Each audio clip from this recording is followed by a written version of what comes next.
Selon des recherches, il y a plusieurs raisons pour lesquelles les gens évitent de porter des gilets de sauvetage. Certaines personnes affirment qu'elles peuvent nager,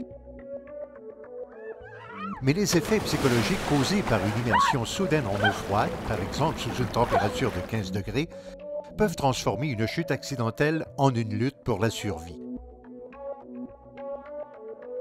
D'autres affirment qu'ils peuvent endosser leur gilet de sauvetage dès qu'ils le désirent. Nous avons mis ce test à l'essai auprès de quelques plaisanciers tout près d'un quai.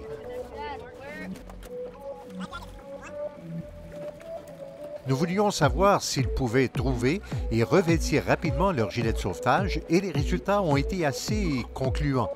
Nous avions la preuve qu'il faut du temps pour mettre un gilet et que ce temps pouvait faire défaut.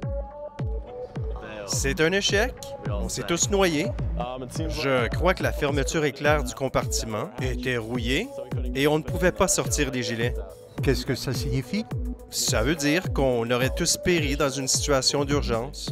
De plus, la plupart des gens se retrouvent à l'eau sans avoir eu le temps de récupérer leur gilet de sauvetage. Même ceux qui réussissent à l'attraper avant de tomber à l'eau auront bien du mal à s'en revêtir. Nous avons donc invité quelques plaisanciers d'expérience à se livrer à une démonstration. Nous leur avons accordé 60 secondes et les résultats étaient tous les mêmes.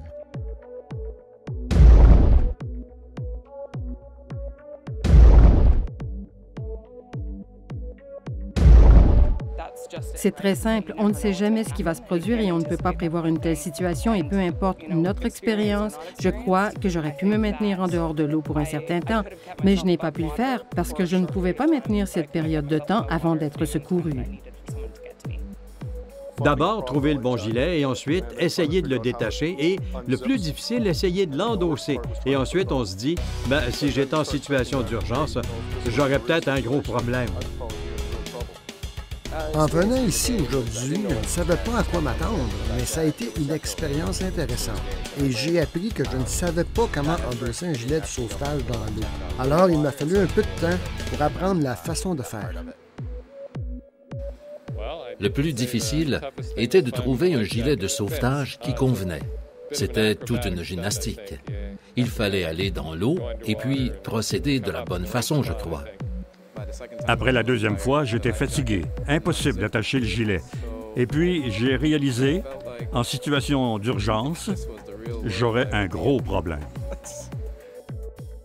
De plus en plus de gens s'y habituent et grâce aux nombreux et différents styles de gilets de sauvetage et de VFI, porter un gilet de sauvetage lorsque vous êtes à bord est non seulement l'évidence même, mais ça devient une habitude. Je suggère fortement de vous procurer un gilet de sauvetage qui vous convient parfaitement, même en demandant le conseil d'un expert et de toujours le porter lorsque vous êtes sur l'eau. Il est beaucoup plus difficile de l'endosser si vous êtes dans l'eau plutôt que dans le bateau ou mieux encore, sur le quai. Il faut mettre le gilet de sauvetage lorsque vous êtes hors de l'eau, avant d'aller dans l'eau.